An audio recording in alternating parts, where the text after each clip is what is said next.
Sorry दोस्तों, कभी सोचा नहीं था मैंने अपनी लाइफ में कि कभी यूट्यूब पर ऐसी इस तरह वीडियो डालनी पड़ेगी।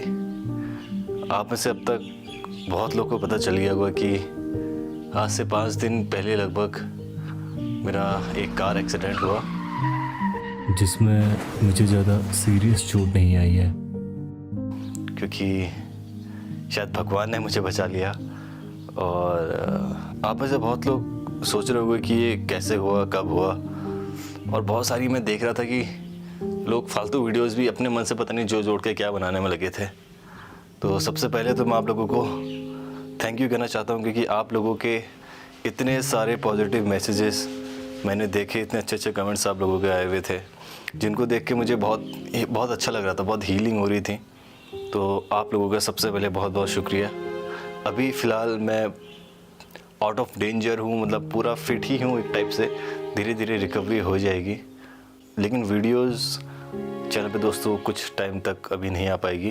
पहले मैं अच्छे से रिकवर हो जाऊँ, उसके बाद से वीडियोस भी चैनल पे आने लग जाएगी। अभी थोड़ी बोलने में दिक्कत हो रही है, क्योंकि जो कार एक्सीडेंट हुआ था उस वक्त मैं सीट बेल्ट पहनी हुई थी। मैंने पीछे सीट पे मैं बैठा हुआ था और बहुत ज़ोर से गाड़ी टकराई थी साइड डिवाइडर पे, तो झटका लगा बहुत ज़ोर से। तो सीट बेल्ट अपने पास सीट पे चिपका के रखती है हमारी बॉडी, तो स्पीड आई थिंक 90-95 होगी। तो उतनी स्पीड का झटका लगा तो मेरी चेस्ट बहुत ज़ोर से दब गई थी, तो जिस वजह से बहुत ज़्यादा पेन हो रहा था मेरे चेस्ट पे। उस वक्त तो सांसें भी नहीं आ रही थी मेरे को। जब एक्चुअली मैं आपको बताता हूँ कि हुआ क्या। मुझे जाना था मुंबई फ्री फायर शूट के लिए 17 तारीख को। मेरी फ़्लाइट थी न्यू दिल्ली से। तो मैं यहाँ से शाम रात को निकला। मैंने टैक्सी करवाई थी। वैसे आप लोगों को पता है कि मैं हर बार बस में जाता हूँ, बट इस बार मैंने कैब करवाई थी, टैक्सी। तो टैक्सी से मैं जैसे ही यहाँ से निकला अपने घर से, और बीच रास्ते में गजरोला साइड में न्यू दिल्ली से 2 घंटे पहले मेरा कार एक्सीडेंट हो गया था। क्योंकि जो मेरा टैक्सी ड्राइवर था उसको बहुत ज़्यादा नींद आ रही थी। इवन जब वो मुझे पिकअप करने आया, मैंने उस टाइम भी उसको पूछा, मुझे उसकी चेहरा देख के साफ साफ पता चला था कि बहुत थका हुआ है, इसको नींद आ रही है। तो मैंने उसको बोला, भाई तूने सोया नहीं, तूने रेस्ट वगैरह लिया है कि नहीं? और बोलता कि भाई मैंने पूरा रेस्ट लिया, आप चिंता मत करो, आ जाओ। लेकिन उसको नींद आ रही थी स्टार्टिंग से ही, मुझे पता था।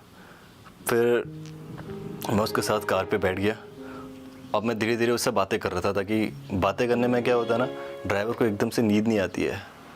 तो मैं सब बातें कर रहा था लगातार, ताकि उसको नींद ना आए। आधा सफ़र लगभग कंप्लीट हो गया था।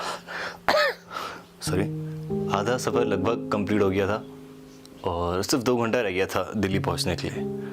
उतने में उसको शायद नींद आई और उसने साइड गाड़ी डिवाइडर में मारी और गाड़ी बहुत ज़ोर से क्रैश हुई। तो ड्राइवर को भी वैसे कुछ नुकसान नहीं हुआ, क्योंकि उसका एयर बैग खुल गया था और मैंने तो सीट बेल्ट पहनी हुई, तो इसलिए मेरे को भी ज़्यादा डैमेज नहीं आया। उस वक्त तो दोस्तों बहुत ख़तरनाक सिचुएशन बन गई थी। मुझे कुछ समझ ही नहीं आ रहा था कि ये क्या हो गया अचानक से।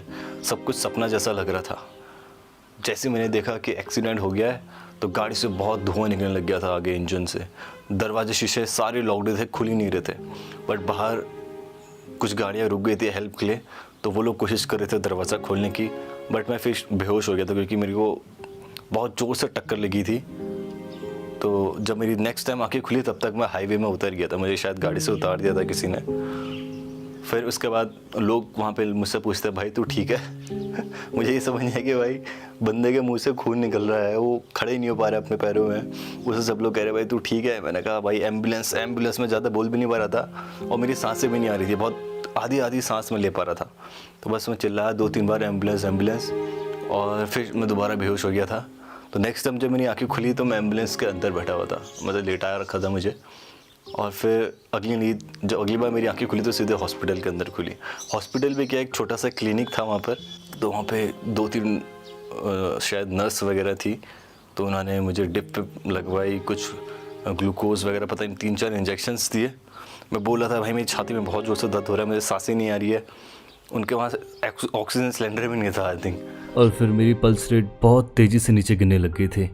उन्होंने मुझे 2 दिन इंजेक्शन दिए शायद, तब जाकर मेरा थोड़ा दिमाग शांत होने लगा। और मैं थोड़ी थोड़ी सांसें ले पा रहा